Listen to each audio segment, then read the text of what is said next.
晚上的睡眠品质不佳呢，交感神经呢长期处于兴奋的状态，导致了勃起功能障碍啊。虽然呢我是泌尿科医师嘛，但很早就发现睡眠障碍对于病人勃起功能的影响，因此呢在平常门诊当中呢，常常会细问病人睡眠的时间以及品质，更会了解是否有打呼，甚至有呼吸中止的情况发生。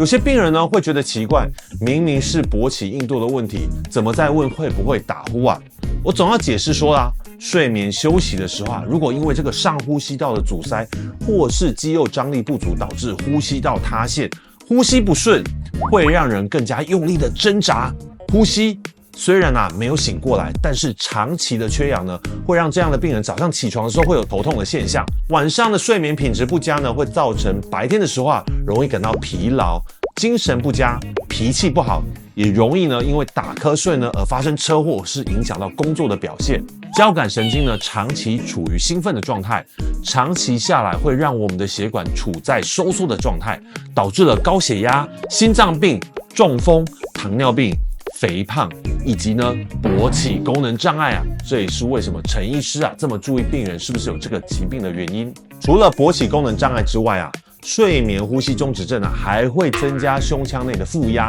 使左心房扩张，进一步呢改变我们的内分泌系统，使晚上睡觉的时候肾脏过滤排出的尿液增加，造成呢病人会有夜尿的困扰，同样呢也会影响到病人的睡眠。不可小觑睡眠呼吸中止症对于人类健康的影响不幸的是根据统计，罹患睡眠呼吸中止症的人可能不在少数哦。根据周泰君医师于2023年的研究，在台湾呢，睡眠呼吸中止症的盛行率可以高达69.5%尤其是肥胖的男性，中重度的这个睡眠呼吸中止症的盛行率呢，也达到了30%也就是呢，几乎每3个男性呢，就会有1个人有这样的状况。可怕的是绝大部分的患者根本不自知，要一直等到身体出了问题，像是呢发生了勃起功能障碍，到我的门诊去做进一步的检查之后，才恍然大悟原来居然是因为这个可以治疗的疾病，去影响到自己的宝贵的勃起功能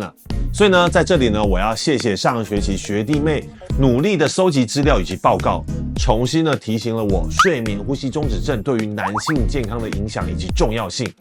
其背后的致病机转相当的复杂，不单单只是没有睡好而已。如果呢大家呢有机会跟别人同枕共眠的机会呢，要记得起床之后问一下对方自己昨天呢睡觉的时候打呼的状况如何，是不是有睡眠中止的现象。同时呢，也感受一下自己起床之后呢，是否精神饱满、焕然一新的感觉，还是呢会有头痛、口腔干燥的情况。已经呢有伴侣的人呢，半夜醒来的时候呢，别急着去上厕所，或者就倒头就睡，记得听一下睡旁边的枕边人，不论男女是否有严重打呼或者呼吸中止的现象。如果有的话呢，就要积极的提醒他，鼓励他进一步的就医治疗毕竟他的勃起功能就是你的幸福而这个单身独睡的人呢，也可以利用手机内简易的打呼检测 App， 看看自己睡眠的过程当中是不是也有呼吸中止的存在，以免呢未来真的有机会可以做爱了，才发现因为这个睡眠呼吸中止症影响到自己的勃起硬度，那就是太可惜了。我是陈宏医师，我们下次见咯，拜拜。